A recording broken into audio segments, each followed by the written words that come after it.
सदरशी Telangana state हज committee से शाह गुलाम अफजल बियाबानी खुसरो पाशा की क़यादत में तेलंगाना स्टेट हज कमेटी के हज कैंप 2026 ईस्वी के जेर एहतमाम ताहाल 7,256 आजमीन हज की रवानगी अमल में आ चुकी है।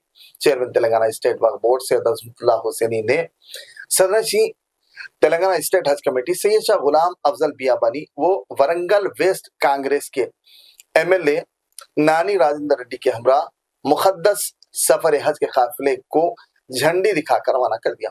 मेहमान खुसूसी कांग्रेस MLA नानी राजेंद्र रेड्डी व दीगर मेहमान की आमद पर इस्तकबाल किया गया। तहनीत शालपोशी गुलपोशी की गई। उन्हें हज कैंप 2026 ईस्वी का दौरा करवाया गया, तफसीलात से वाकिफ करवाया गया। विदाई महफिल के दौरान प्रोग्राम का आगाज तिलावत कलाम पाक से हुआ। हम्द नात का नजराना पेश किया गया। मुकर्रिरीन ने हज की फजीलत पर इख्तिसार के साथ तफसील बताई। इख्तिताम पर खुसूसी दुआ का एहतमाम किया गया। रियासत व मुल्क की तरक्की खुशहाली के लिए दुआ की गई। अल्हम्दुलिल्लाह 17वां काफिला यहाँ से रवाना हुआ है।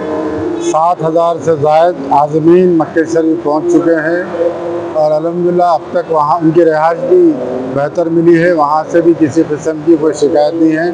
इत्तलात के मुताबिक सेंट्रल हज कमेटी भी इंतजाम अच्छे की है और सऊदी गवर्नमेंट भी बहुत अच्छे इंतजाम किए है।